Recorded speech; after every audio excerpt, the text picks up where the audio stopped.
கர்நாடகா செல்லும் சிஎம் விஜய் உச்சகட்டமாக கடுப்பாகி பதிவு வெளியிட்ட ஸ்டாலின் அப்பா என்னதான் நடந்துட்டு இருக்கு இந்த அரசியல் களத்துல இதெல்லாம் பத்தி தான் ஃபுல் டீட்டெயில்டா நம்ம இந்த வீடியோல பார்க்க போறோம். நான் ஜிசோனா இந்த வீடியோக்குள்ள போறதுக்கு முன்னாடி இந்த வீடியோ பத்தின கருத்து ஏதாவது உங்களுக்கு இருந்துச்சுன்னா தாராளமா கமெண்ட்ல சொல்லுங்க.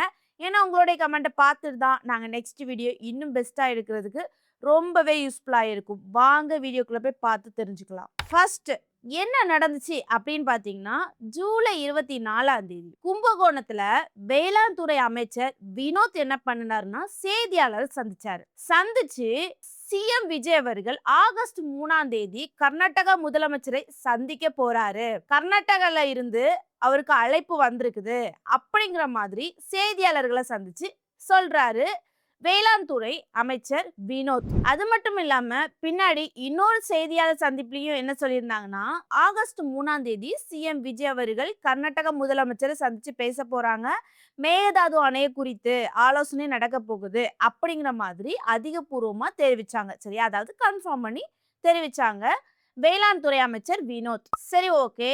இந்த செய்தி வெளியே வந்ததுக்கு அப்புறம் ரெண்டு தரப்பினர்கள் வெவ்வேறு விதமா பேச ஆரம்பிச்சிட்டாங்க. ஒரு தரப்பினர் என்ன பேச ஆரம்பிச்சிட்டாங்கன்னா, சிஎம் விஜய் அவர்கள் கர்நாடக முதலமைச்சரை சந்திச்சு பேச போறாங்க, நம்மளுடைய தண்ணி பிரச்சனை தொட முடியும் அப்படிங்கிற மாதிரி பேச ஆரம்பிச்சிட்டாங்க. இன்னொரு தரப்பினர்கள் என்னத்துக்கு போறீங்க, எதுக்கு தேவையில்லாம பிரச்சனைகளை விலைக்கு வாங்குறீங்க அப்படிங்கிற மாதிரி பேச ஆரம்பிச்சிட்டாங்க. சரி, இதுக்கு முன்னாடி கர்நாடக முதலமைச்சரை நம்ம தமிழ்நாட்டு முதலமைச்சர் யாரும் சந்திச்சு பேசுனது கிடையாதா அப்படிங்கிற மாதிரி நம்ம பார்க்கும்போது சந்திச்சு பேசியிருக்கிறாங்க.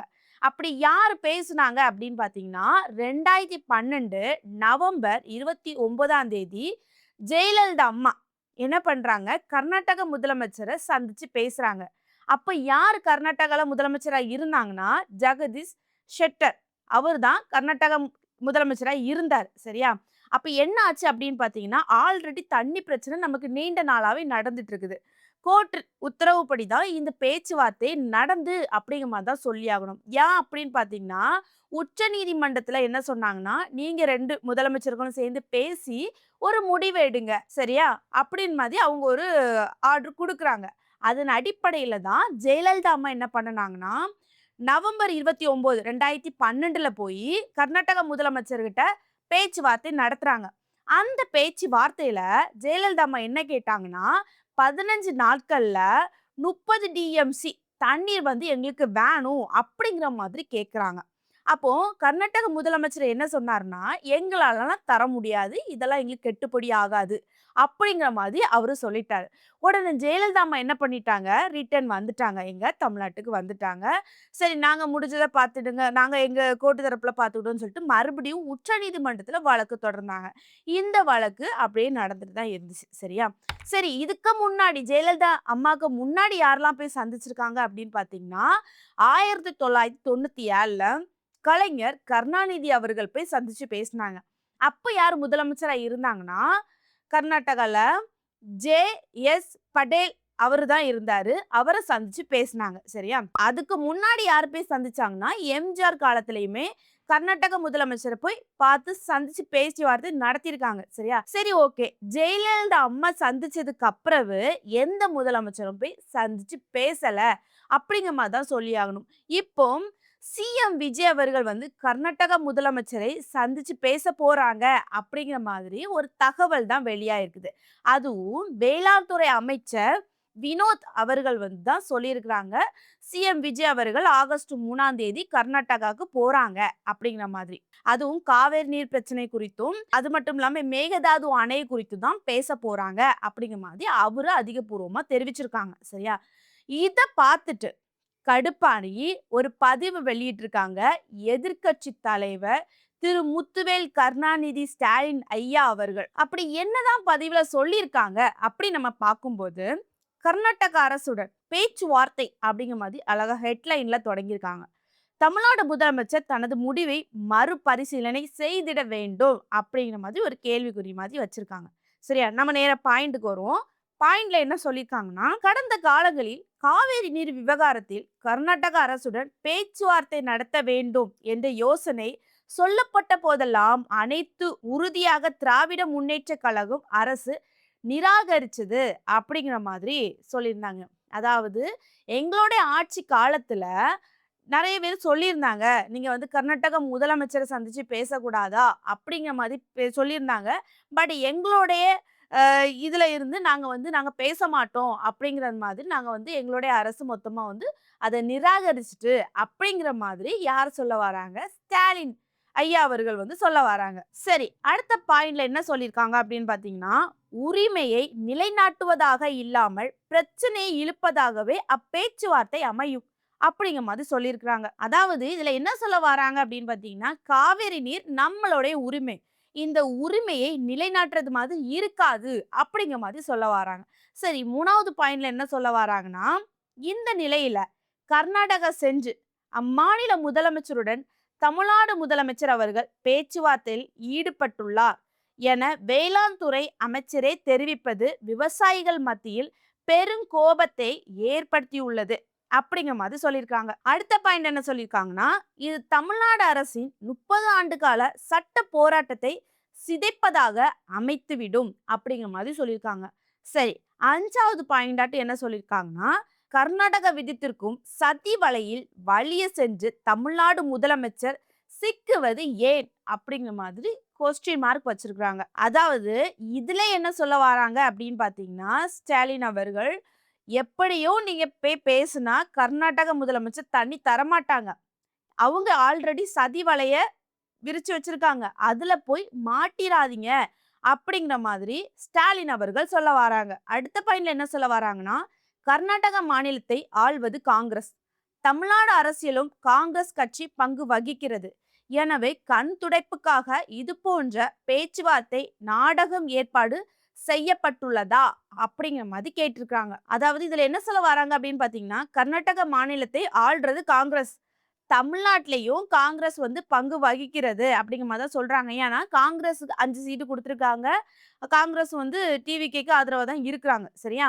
இப்படி இருக்க சமயத்துல சும்மா மக்களை ஏமாற்ற ஒரு நாடகமா பண்ணாதீங்க அப்படிங்கிற மாதிரி சொல்லியிருக்கிறாங்க. அடுத்ததாட்டு காவிரி நீர் உரிமையின் ஆழ அகலங்களை புரிந்து கொண்டு தமிழ்நாடு முதலமைச்சர் தனது செயல்பாடுகளை மேற்கொள்ள வேண்டும் அப்படிங்கிற மாதிரி சொல்லியிருக்காங்க. அடுத்ததாட்டு காவேரி போன்ற தமிழ்நாட்டின் தலையா பிரச்சனைகளின் அனைத்து கட்சிகளின் ஆலோசனையும் விவசாய சங்கங்களின் கருத்துக்களையும் பெற்ற பின்பே செயல்பட வேண்டும் அப்படிங்கிற மாதிரி சொல்லியிருக்காங்க. அதாவது இதுல என்ன சொல்ல வராங்க அப்படின்னு பாத்தீங்கன்னா, நீங்க வந்து கர்நாடக முதலமைச்சரை சந்திச்சு பேச போறீங்க அப்படின்னு பாத்தீங்கன்னா, அனைத்து கட்சி எல்லா தரப்புல இருந்து கூப்பிட்டு ஆலோசனை பெற்ற பிறகு அதுக்கப்புறம் விவசாய சங்கத்துல இருந்து கருத்துக்களை வாங்கிக்கிட்டு நீங்க போகணுமா போவாண்டாமா அப்படிங்கிற மாதிரி நீங்க தீர்மானம் பண்ணுங்க அப்படிங்கிற மாதிரி சொல்ல வராங்க ஸ்டாலின் அவர்கள். அடுத்ததாட்டு காவிரி உரிமை தொடர்பாக பேச்சுவார்த்தைக்கு கர்நாடகா செல்லும் தவறான முயற்சியை மாண்புமிகு முதலமைச்சர் அவர்கள் கைவிட வேண்டும் அப்படிங்கிற மாதிரி சொல்ல வராங்க. அதாவது கடைசியான சொல்லியிருக்காங்க, நீங்க காவேரி நீர் பிரச்சனை குறித்து கர்நாடகா போறீங்க, அதை நீங்க கைவிட்டுருங்க அப்படிங்கிற மாதிரி சொல்றாங்க. அந்த முயற்சி உங்களுக்கு வேண்டாம் அப்படிங்கிற மாதிரி யார் சொல்றாங்க? ஸ்டாலின் அவர்கள் சொல்றாங்க. இதை குறித்து என்னுடைய கருத்து என்ன அப்படின்னு பாத்தீங்கன்னா, வேளாண் துறை அமைச்சர் வினோத் அவர்கள் செய்தியாளர்களை சந்திப்புல என்ன சொல்லியிருக்காங்கன்னா, சிஎம் விஜய் அவர்கள் ஆகஸ்ட் 3ஆம் தேதி கர்நாடகாவுக்கு போறாங்க. அவங்களுக்கு அழைப்பு வந்திருக்குது அப்படிங்கிற மாதிரி ஒரு தகவல் தான் வெளியாயிருக்குது. சரியா? இத பார்த்துக்கிட்டு ஒவ்வொருத்தவங்களும் ஒவ்வொரு விதமா பேசியிருக்காங்க. அதுல முக்கியமா ஸ்டாலின் அவர்கள் வந்து, "நீங்க எப்படி போலாம்? எதுக்கு போறீங்க? தேவையில்லாம பிரச்சனைய விலைக்கு வாங்க போறீங்க." அப்படிங்கிற மாதிரி இந்த பதிவு மூலமா கடுப்பாயி சொல்லியிருக்கிறாங்க. அதாவது நான் என்ன சொல்றேன் அப்படின்னு பார்த்தீங்கன்னா, இப்போ முதலமைச்சரா இருக்கிறாங்க விஜய் அவர்கள். அவங்க காவேரி நீர் பிரச்சனை குறித்து நான் வந்து கர்நாடகா முதலமைச்சரை சந்திச்சு பேச போறேன் அப்படிங்கிற மாதிரி சொல்லியிருக்காங்க.